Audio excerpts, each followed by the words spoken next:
bien organisé. Quelle est la résonance d'un tel acte? Non, je vais vous répondre. C'est pas l'anniversaire du patriarche président, 6 novembre. Est-ce que vous savez que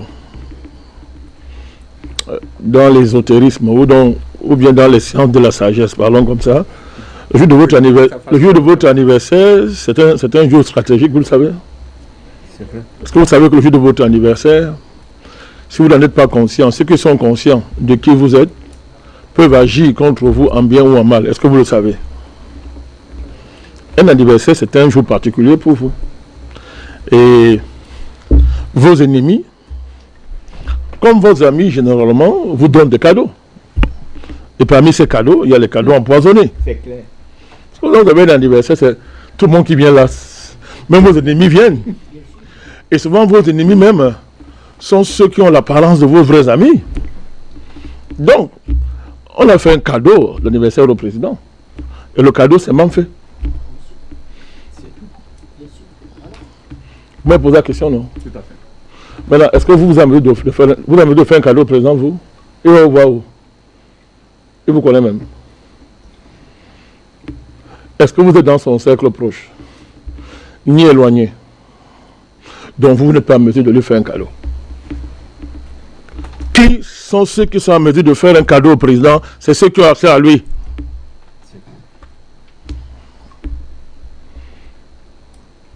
C'est ceux qui ont accès au président, qui sont près de lui, qui peuvent lui donner un cadeau. Et parmi les cadeaux qu'on lui a réservés, m'en fait.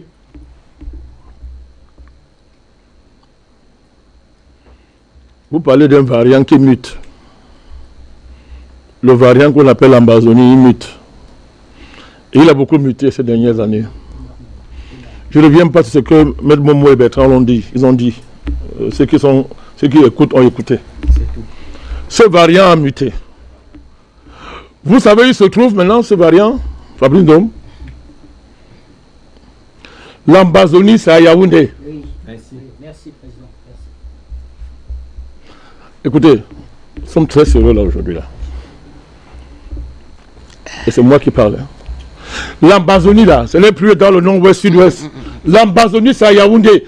L'Ambazonie, c'est le gouvernement camerounais. Vous prenez sur toi. Sur vous, je vous en prie. Est-ce qu'il parle avec votre bouche? Nous protégeons la télévision. Il est aussi de mon ressort. Il est aussi de mon ressort de protéger la télévision. Ce qu'il a dit n'est pas blessant. Ouais. Il s'agit d'un état, monsieur. Si cet état s'affaisse ou bien succombe, vous viendrez plus ici le dimanche. Vous le savez, ça?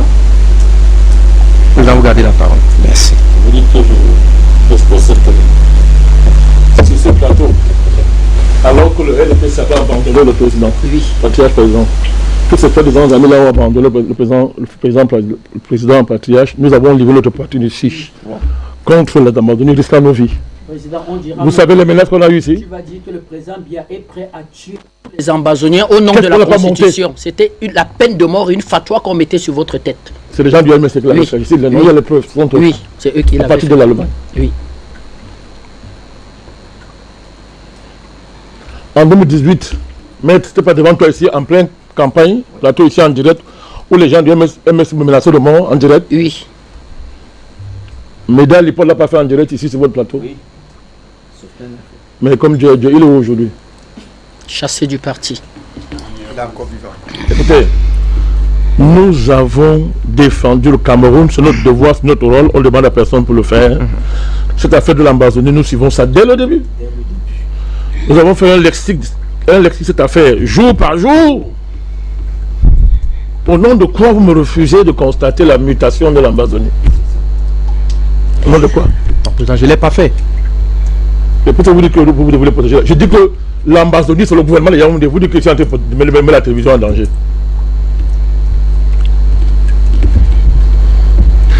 On a dit à ces familles de rentrer dans vos villages.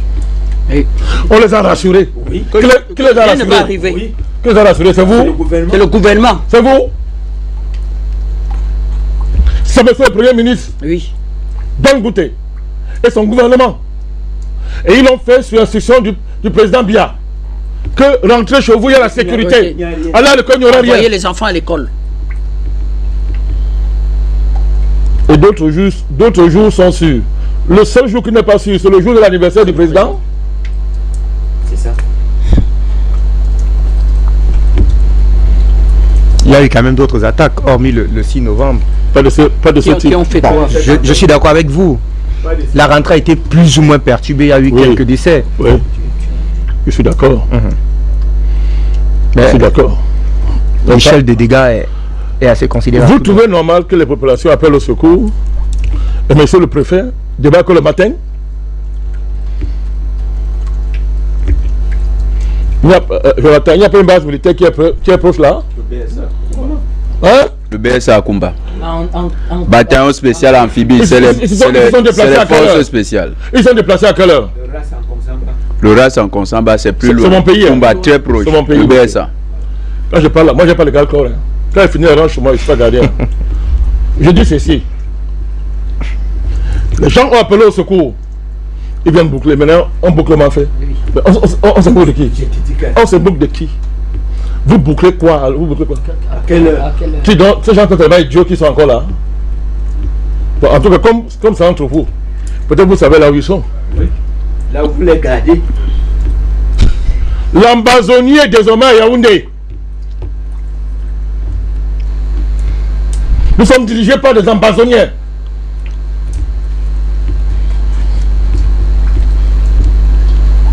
Tout ça c'est quoi? Quoi qu'on comprend pas ce qui se passe là? On intimide le patriarche président, on lui fait peur. Oui, c'est ça. C'est un lobby de terreur. Oui. On lui fait peur.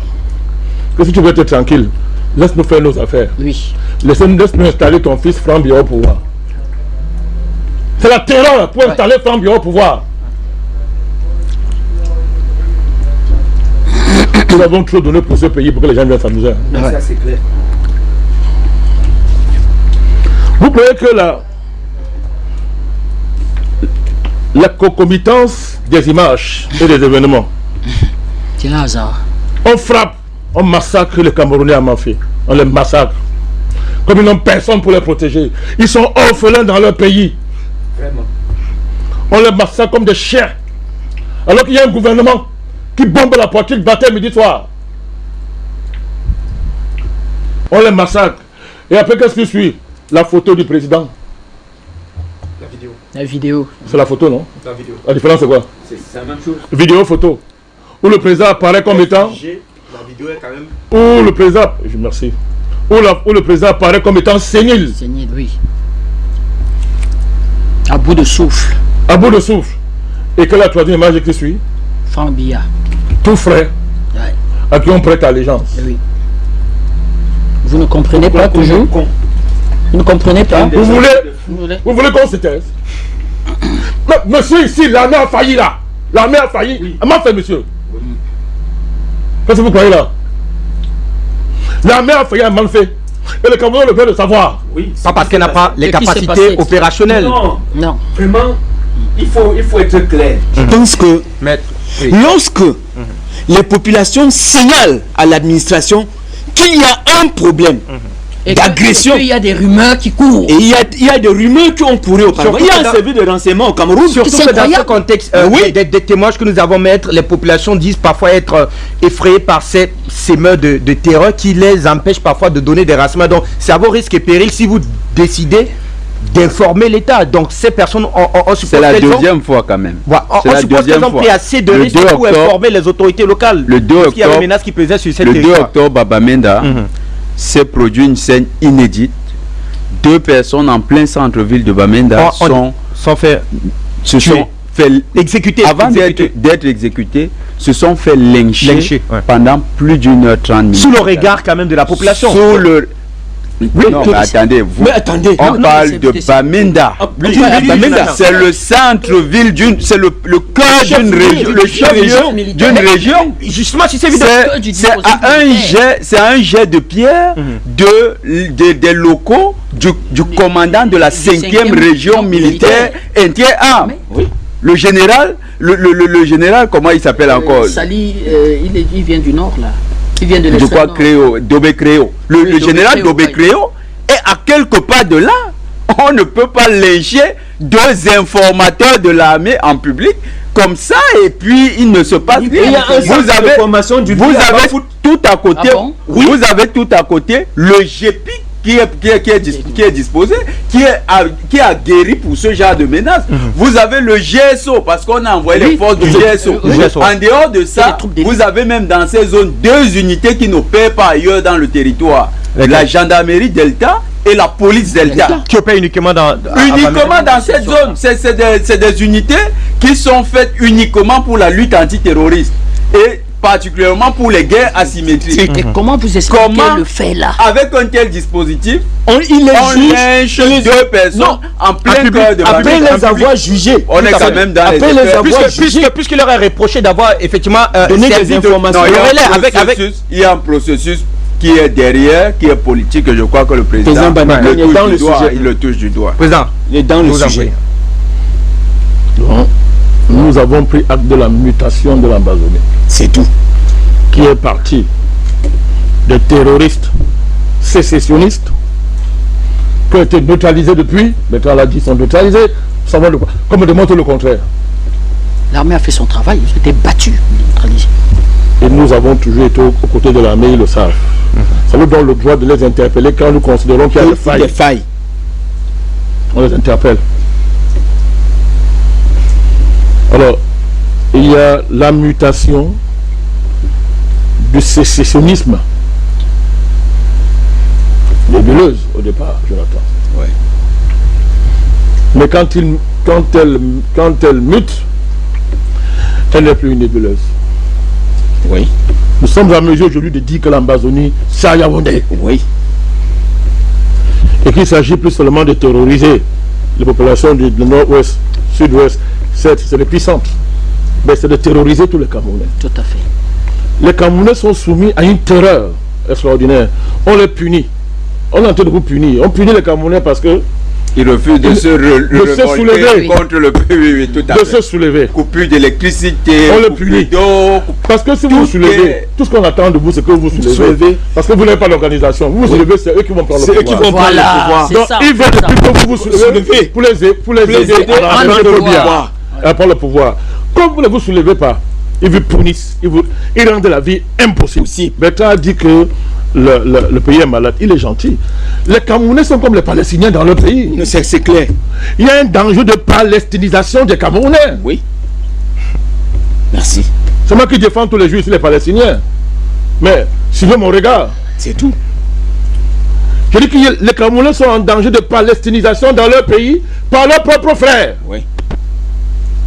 Qui sont au pouvoir. On ne peut pas traiter un peuple comme ça quand même. Mais qu'est-ce que les Camerounais ont fait à ce gouvernement? Les Camerounais n'ont pas donné quoi? Leur énergie, leur chair, leur force. Les Camerounais ont tout donné à ces gens de Yaoundé. En retour, ils reçoivent quoi? L'insécurité, la mort. Rien. Les gens qui n'aiment pas la population, c'est quoi? C'est la malchance?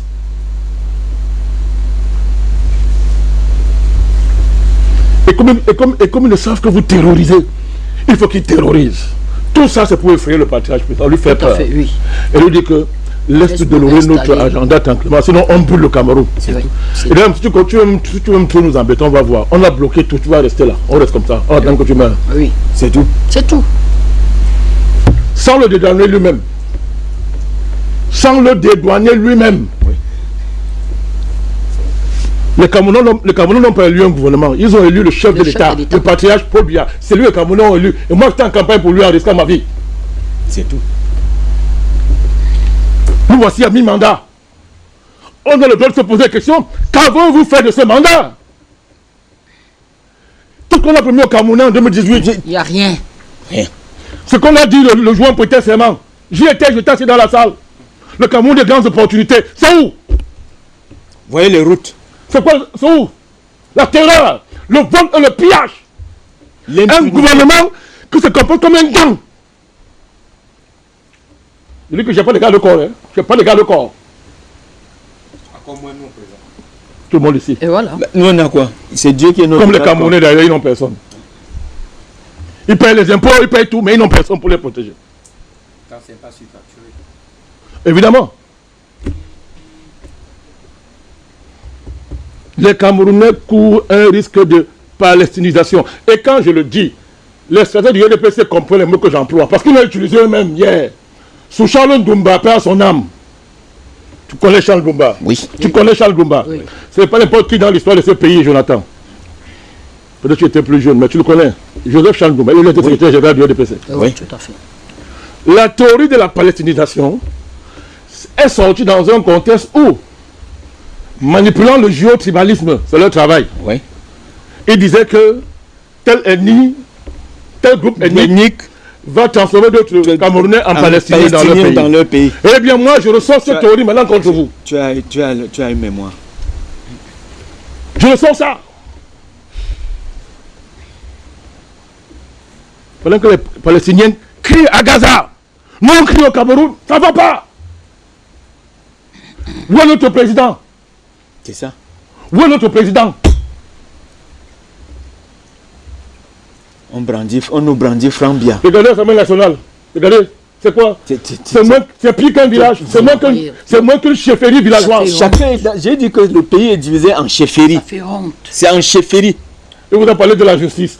Je ne veux même pas commenter ça. Je ne veux même pas en parler. Je vous dis que c'est l'état de droit. Oui, d'accord, c'est l'état de droit. Allez voir ce qu'il y a dedans. Enseignement supérieur. Oh, c'est la propriété privée de Femme Ndongo. L'enseignement supérieur, c'est dans sa poche, c'est dans sa chambre, c'est dans son lit. Oui. Il couche dessus comme il veut, matin, midi, soir. Oui.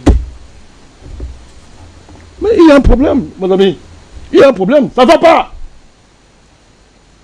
Et Manfé est le symbole emblématique de la terreur que subissent les Camerounais chez eux. Du fait qu'ils sont des orphelins, ils n'ont personne. Tout à fait. Alors qu'ils ont tout donné à leur État. Ils ont tout donné à ces gens. L'obéissance, le respect, la soumission, leur force, leur travail. Ils travaillent comme des dingues. Le président n'oublie pas le ministère des Finances qui est devenu le ministère de l'endettement public. Le ministère de quoi? Du surendettement public. Le ministère des Finances. Vous connaissez le ministre des Finances, non? C'est le plus intelligent du monde. Est-ce qu'il y a dans le monde qui est plus intelligent que le ministre Moutazine? Personne. Vous? Personne. Et alors, ne lui parlez pas d'économie. Il sait tout avec le FMI. Ils savent tout. Voilà. Ils savent tout. Toutes ces solutions, c'est les droits de tirage spéciaux. Ouais. C'est pas eux qui payent la dette. Au ministère du Commerce, c'est les importations. Attendez. C'était pas retenu, c'est C'est l'urgence qui nous impose de parler de cela. Aucune solution. L'urgence, c'est le Cameroun. Tout à fait. Des mises en place tactiques du coup d'État, tu demandes de ne pas parler. Non, on en parlait. Ça fait le ministre Sadi. Nous respectons son âge et son expérience. Il n'est pas le seul d'ailleurs qui a de l'expérience et de l'âge. Mais il nous a menacé, il nous a averti que il n'a pas fait l'apologie des coups d'État. Ah, très bien, n'est-ce pas? Tout à fait. Bon, monsieur le ministre Sadi. Il y a un coup d'État qui se prépare. Vous êtes en train de faire le coup d'État. Vous voulez qu'on se taise? Voilà. Mais en fait, c'est quoi? C'est pas un coup d'État en plein jour? Mais comment? Ils n'utiliseront pas vos mêmes propos. Pour eux, c'est une forme d'agression terroriste. Considérée comme telle. Je suis d'accord. Sauf que moi, je désigne qui terrorise les Camerounais. Et c'est de ma fait. J'ai dit que c'est Yaoundé. Et ils sont en train de faire le coup d'État. Vous voulez pas, est-ce que c'est non? Mais en plein jour comme ça, vous intimidez les Camerounais parce que vous voulez les imposer Frambia. C'est comme ça, en plein jour comme ça, le terroriste, tout ce qu'on fait, c'est pour vous imposer Frambia. À défaut de Frambia, c'est un anglophone. D'abord, ils vous l'ont dit. Le Cameroun est un pays de droit, donc forcément. C'est un quoi? C'est un pays de droit. Il n'a pas dit le contraire. Il n'a pas dit le contraire. Et donc forcément, on suivra le. Mais est-ce que l'état de droit? Mais c'est justement parce qu'il y a l'état de droit qu'on vit tout ce qu'on vit là. Autrement dit. Je n'ai pas dit qu'il n'est pas l'état. Je te dis que c'est parce qu'il y a l'état de droit qu'on vit tout ce qu'on vit là, justement. Je crois qu'on se comprend. Vous ne me ferez pas dire que ce n'est pas un état de droit. Du tout. Je suis constant et cohérent. Mais je dis que c'est parce que justement c'est un état de droit qu'on vit tout ce qu'on vit là, monsieur Fabrice Ndom. Il y a deux discours en vous. Vous voulez pas suivre ça? Ouvrez vos yeux. C'est un coup d'état à deux têtes. C'est un coup d'état qui a deux aboutissements. C'est devant vous. Un, soit c'est Frambia, pour que vous aurez la paix et la misère des misères, et l'esclavage chez vous. Soit c'est un anglophone, pour arrêter le bain de ça, dans le nord-ouest. Ils vous le disent maintenant en plein jour. Tout le monde le sait, ça se dit. Mais moi je pose une question, maître. Oui, je l'attends, ces gens-là. Le président. On va accepter ça? À qui? Il faut se taire? Non. Pour parler où? Non. Dans la vie, souvent, il y a des raisons, il y a des causes qui valent la mort. Il y a des causes qui valent la mort. Vous mourrez tranquillement. Vous avez gagné votre vie. Ouais. Le Cameroun ne mérite pas ça. Le pays de Oumnobe, de Wandje, de Moumié, et de tous les grands héros qui nous ont précédés avant, les Maté Samba, tous ces chefs, ces grands chefs du Nord, en passant par le Sud-Ouest, tous les grands chefs là, les Likendje, tous ces gens-là que nous connaissons, les héros du Sud-Ouest, ces chefs qui luttaient contre les Allemands, au Nord, partout. C'est pas pour ça qu'ils ont versé leur sang famille. C'est tout. On ne va pas laisser le pays dans les mains des gens comme ça. D'accord, président. Alors moi je termine puisque vous voulez que je termine. Le président dans son discours à la jeunesse 11 février 2023, maître, je te parle à moi. Ouais. Nous étions tous en deuil. Oui. À cause de ce qui est arrivé à Martinez Zogo. Oui. 22 janvier 2023. Oui. Du haut de sa sagesse, il n'en a pas fait allusion. On sait pourquoi. Ouais. C'est en justice dont on ne parle pas. C'est le président. Il a dit à la jeunesse camerounaise, 1. Ne désespérez jamais de votre pays. Oui. Moi j'écoute le président, je suis ses discours. Oui. C'est notre père, non? Oui. Quand il parle, on doit l'écouter. Ne désespérez jamais de votre pays. Et moi je compte sur vous. Vous pouvez compter sur moi. Sur moi. Il l'a dit. Honnête. Il l'a dit. Mot par mot, n'est-ce pas? Oui. Mais monsieur le président, la jeunesse veut savoir où est son président. C'est ça. La jeunesse veut savoir où est le président. Surtout que dans cette affaire Martinez, à laquelle tu fais allusion, président, jusqu'aujourd'hui, c'est un imbroglio total. L'affaire suit son cours. On ne comprend pas pourquoi le DGRE est toujours retenu. Non, avec l'évolution de la situation qui semble lui-même déjà l'élargir. On ne comprend pas ce qui se passe. Mais écoutez, je vous dis, pourquoi neutraliser le DGRE? Qu'est-ce qui se passe derrière? C'est un état de droit, en instruction. C'est l'état de droit. C'est l'état de droit. Merci. Non, je pose juste quelques questions. Je ne veux pas. À partir du discours du président le 11 février, ne désespérez pas de votre état. Pays très bien. Oui. Alors nous disons, monsieur le président patriarche, comment on fait pour ne pas désespérer d'un tel pays? C'est ça. Tous ces gens, c'est vous qui les nommez, monsieur le président. C'est vous qui les nommez. Oui. C'est vous le président. Vous serez comptable. Dieu m'a un autre. C'est pas un débat. Bien sûr. Vous êtes, la jeunesse dit, ben, dis donc, mais soit on nous a menti. Oui.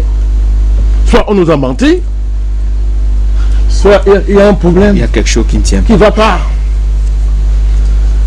Les grandes opportunités là, c'était Franck Biya? Non. Non, moi je veux savoir. Oui, oui. Les grandes opportunités premières en 2018, c'était Franck Biya? Non, il faut qu'on nous le dise clairement. Oui. Parce que nous on est des naïfs. Oui. Nous on a cru au discours du président, il a dit que le Cameroun n'est pas une monarchie. Oui. C'est lui qui l'a dit. Et il est resté là-dessus depuis, il ne bouge pas. Ouais. Mais qu'est-ce que nous on voit là? On voit, on se demande. C'était donc ça les grandes opportunités. Dans les grandes opportunités, le Cameroun c'est Franck Biya. On n'en sait pas. Et de cette manière-là, en plein jour comme ça, le Cameroun c'est... Continuez à bien avec Je suis ton président, je vous en prie. L'assistance technique en matière de sécurité dans ce pays, c'est dans les mains de qui? Il y a Israël, il y a les Français. Ce sont les Israéliens. Les Israéliens particulièrement. C'est moi les Français là. Ce sont les Israéliens. On attend. Nos amis Israéliens là, moi, je vous dis, il faut qu'on mette tout sur la table, monsieur. On met tout à plat ici. Nos amis Israéliens là maintenant au Cameroun, ils sont devenus quoi, les hommes d'affaires? C'est là où ils sont toujours là pour la sécurité. Pour la sécurité. Ils sont les hommes d'affaires. Il s'appelle qui? C'est Eli Mouas, voilà. On voit pas ici. Eran Mouas. Eran Mouas. Monsieur Eran Mouas. C'est toujours l'assistance technique, le contrat technique, ou bien ce sont les affaires. Et avec qui fait-il l'affaire? Voilà. Avec qui? Il crée les snacks à Yaoundé. Ça, c'est ce que tu vois. Ça, c'est rien. Créer des snacks, Jonathan, vous le dites. Oui. Oui. Tu ne connais qui pas est son ami d'affaires? Le plus cher de Yaoundé. Qui est son ami d'affaires? Il y a quelqu'un dans ce pays qui reçoit toutes les hautes instructions du président, non? Oui. Voilà. Vous êtes là pour la sécurité, vous êtes là pour les affaires. À partir du moment où on mélange sécurité et affaires présidentielle en plus et l'affairisme, C'est compliqué. Vous êtes surpris qu'on voit ce qu'on va m'en faire? C'est propre. C'est compliqué. C'est comme si les Rothschild circulent dans cette zone-là. Je dis vous êtes surpris qu'on voit ce qu'on va m'en faire? C'est compliqué. C'est clair. Vous êtes surpris? Et vous dites que Et vous voulez qu'on se taise? Et ces Vous voulez qu'on se taise? Vous voulez qu'on se taise? Non, mais on ne s'est pas compris. Oui. Non, non, on ne s'est pas compris. Pour la Côte d'Ivoire, pour le Cameroun. Il est de ma responsabilité de... C'est ça. Oui. J'ai l'impression que vous envoyez de nous museler. Non, non, loin de là, président. J'ai l'impression. Il est de ma responsabilité de protéger la télévision parce que quand il y a des conséquences, voilà, c'est la télévision également qui en fait les frais. Et donc, Bertrand, tout ce que j'ai fait, j'ai demandé au président de, comme il aime bien le faire, d'être responsable de ses propos, que la chaîne ne s'engage pas. Je peux exposer cette télévision? Mais comment? C'est notre chouchou. On peut exposer cette télévision? Mais qu'est-ce que vous voulez de le dire? C'est moi qui parle, non? C'est pas film médiatique, c'est vous qui parlez. Du tout, c'est vous, président. C'est moi qui parle. Tout à fait. Voilà, donc le CNC est en train de voir que c'est moi qui parle. Et je sais. Qu'est-ce qu'il va aller harceler le CNC pour vous intimider? Non, on a vu pire, Fabrice Ndom. Nous avons vaincu le CNC depuis. Nous l'avons vaincu. Donc, moi je vous dis, Fabrice Ndom, je vais terminer par là. Oui. Les affaires. Les services, les Israéliens là qui assurent la sécurité au plus haut sommet de ce pays, sont-ils là pour la sécurité ou pour l'affairisme? Et d'après vous, pourquoi on les enrichit alors que le président est vivant? Est-ce qu'ils sont tout aussi compétents? N'empêche pas la question. Attends, il pose sa question et tu poses ta question. N'empêche pas. Ce n'est pas moi, Fabrice Ndom, qui analyse la compétence des Israéliens. C'est celui qui les a, avec qui ils sont en contrat. Ne me posez pas la question. Oui. Si vous me demandez s'ils sont compétents en Israël, je vous dis effectivement que le dôme de fer a été brisé. Voilà, c'est tout le monde là. Voilà. Parce que là, c'est tout le monde qui est en train de voir. Tout à fait. Celui qui signe le contrat avec Yaoundé est là. Allez lui poser la question. Mais moi, je pose une question simple. Est-ce que les gens sont là pour faire le travail technique lié à la sécurité ou pour faire les affaires? C'est ça. Je rappelle son nom là. Eran Moas. Monsieur Eran Moas et autres. Ils sont là pour faire les affaires ou pour la sécurité? Et moi, je pose la question. Vous voyez que c'est le président bien qu'il est dans le contrat d'affairisme? Non. Je vous dis maintenant, non. Ceux qui les amènent dans les affaires, c'est pourquoi? La succession. On veut les Vous intérêts. n'avez pas besoin de réfléchir? C'est pourquoi? On veut qu'ils aient des intérêts. Et nous, on est là. Ça dit qu'on se tait. On n'est pas en train de voir. On n'est pas en train de voir. Dans l'affaire Martinez Zogo. Voilà. Vous n'avez pas vu leur implication là-dedans? Merci. C'est ça le Cameroun? C'est ça les grandes opportunités? Mais moi je vais vous dire, monsieur, vous savez pourquoi je parle? C'est ma responsabilité, c'est du NMP. Moi j'ai appelé en 2018 à voter pour le président. Vous le savez? On était bien. Au risque de ma vie, vous le savez? On consultera avec vous, président. On l'a fait, n'est-ce pas? Tout à fait. Il y avait un contrat qui nous liait. Lequel? Non, la sécurité. Comment? Sécurité. La sécurité. Préservation. C'était le leitmotiv d'ailleurs de votre engagement. Je l'ai dit à Yaoundé, je l'ai dit partout. Je ne suis pas bien de PC. C'est pas mon parti. Ils le savent, je ne vais pas me défendre. Ceux qui croient qu'on est allé faire ça pour quelque chose, on sait le problème. On n'est pas à ce niveau. Allez-y, président. On le connaît. Moi, je suis en train de vous dire, le concret était clair, mec. La sécurité du Cameroun. Mais quand vous voyez ça, si c'est différent comme... Alors, les grandes opportunités se transforment en ça. Et la sécurité a mal fait. D'autant plus que je sais que ce n'est pas seulement ça. Que l'Amazonie l'a muté, c'est plus ça. Et qu'elle a Yaoundé désormais. Ma responsabilité est de prendre et de dire ce que je suis en train de dire ici. Et ne m'empêchez pas de le faire. Non, on l'a pas fait. On l'a pas fait. Ne m'empêchez pas de le faire. Alors moi, je termine, non. Qu'est-ce que vous voulez que je termine? Alors Bertrand dit, vous parlez de propositions. M. Bertrand Tassinda, mon cher frère et camarade, vous avez le temps à perdre. Moi, je n'ai pas le temps à perdre. Même si j'ai 1 million de propositions, je n'envoie à personne à Yaoundé. Je n'ai pas le temps à perdre. Tu as tout. Vous envoyez à qui? Ils répondent même pas. Vous envoyez à qui? Vous n'avez rien à faire? Les Camerounais patriotes. On les envoie ailleurs. Ce qu'on a de meilleur, on envoie ailleurs. J'ai un petit frère au cœur du dispositif des forces spéciales américaines. Je n'en dis pas plus. Je dis au cœur. Il fait des propositions. C'est-à-dire qu'à la limite même, il se retourne contre son pays. Vous savez que pour être un citoyen américain, vous prêtez allégeance aux États-Unis. J'ai dit il est au cœur. Il a été mobilisé en Afghanistan, il était en Irak, il a été mobilisé pour sauter sur l'Ukraine. Parce qu'on a mobilisé l'armée américaine. Il aide son pays, je préfère parler comme ça. Il veut aider son pays, il donne des informations à son pays. Qu'il écoute. qu'il écoute, il fait transiter un certain nombre de propositions. Les états-majors ne répondent pas. Parce que peut-être ils ne gagnent rien dans l'affaire. Au moment où nous parlons là, des militaires camerounais sautent toujours sur des voitures, sur des mines, et décèdent. Et des officiers.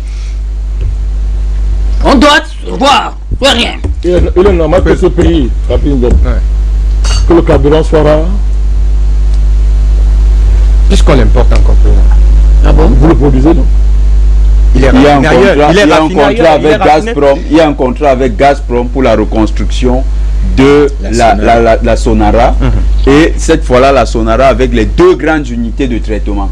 Maintenant, le contrat n'est pas exécuté parce qu'il y a effectivement des blocages au sein de l'administration. Or, Gazprom a mobilisé les 1000 milliards. Pourquoi tu prends le temps? Pourquoi tu vas aller au bout? C'est la France qui bloque avec ses complices de Yaoundé. C'est complice, tout à fait. Et c'est eux qui ont brûlé la Sonara. C'est tout. Mais c'est nous savons qui a mis le feu à la Sonara. Bien sûr. Pourquoi on ne sait pas? Les Russes nous ont proposé le même contrat qu'ils ont aujourd'hui exécuté. Ils sont en train de vouloir exécuter avec les Burkinabés et les Maliens. Les centrales nucléaires. Le Cameroun avait ce contrat depuis. On aurait pu y passer depuis. Vous trouvez normal que Cameroun, que les Russes soient dans l'état où elles sont? Le ministre des Travaux publics est là. Non, à Douala par exemple, le maire de la ville de Douala, vous ne savez pas ce qu'il est. Vous avez dit qui? C'est un courtier des bailleurs de fonds internationaux. C'est pas le problème du maire, Jonathan. Le maire de la ville, c'est qui? Non. C'est Yaoundé. À Yaoundé, il vient de là. Le président, il vient de là. Bon, allez demander. Allez parler avec lui. On va sortir. Je vais vous dire. Monsieur Jérôme nous écoute. Tout le blocage qu'il a. On prendra. Alors, ce n'est pas. Ce n'est pas. Vous dites que. Vous avez dit que ministre des Travaux publics, c'est qui? Monsieur Nganou. Vous ne savez pas ce qu'il fait? Il est ministre. J'en sais pas plus. Vous ne connaissez pas sa porte-parole l'occupation? Il visite les chantiers, ça je le remarque. Vous assuyez de vous. Vous voulez que vous dise ce qu'il fait? Vous voulez que je vous dise? Je vais vous dire ce qu'il fait. Dites-le nous, président. Il s'occupe de la mairie de Bangam. Vous l'avez oublié? Oui. La chefferie. Président. Dans son travail, aller arracher la mairie de Bangam. Vous l'avez oublié? C'est une affaire complexe, nous attendons. Alors, puisque apparemment nous a pris notre président, il est en otage. Yaoundé a pris le président en otage. Les ministres l'ont pris en otage. Ok, on prend acte. Mais nous disons ceci, je vais terminer par là. Allons-y, président, je vous en prie. Vous pouvez prendre en otage un président. Mais vous n'êtes pas en mesure de prendre en otage un peuple. Vous pouvez prendre en otage un président. Mais vous n'êtes pas en mesure de prendre en otage un peuple. Mais il y a plus grave.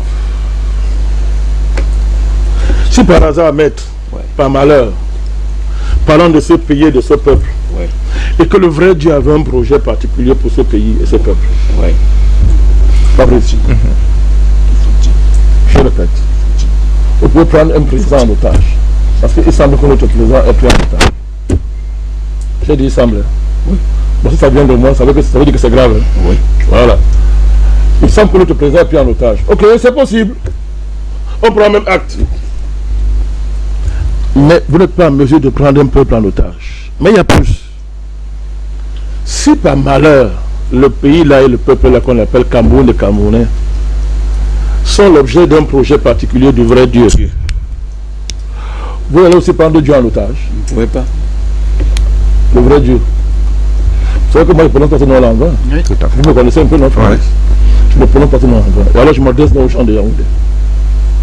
Ok. Allez-y. Continuez. On verra si le vrai Dieu est vivant et s'il a un projet pour le Cameroun. D'accord. Merci à vous, président Banakani Roger Loko, rassurez-vous.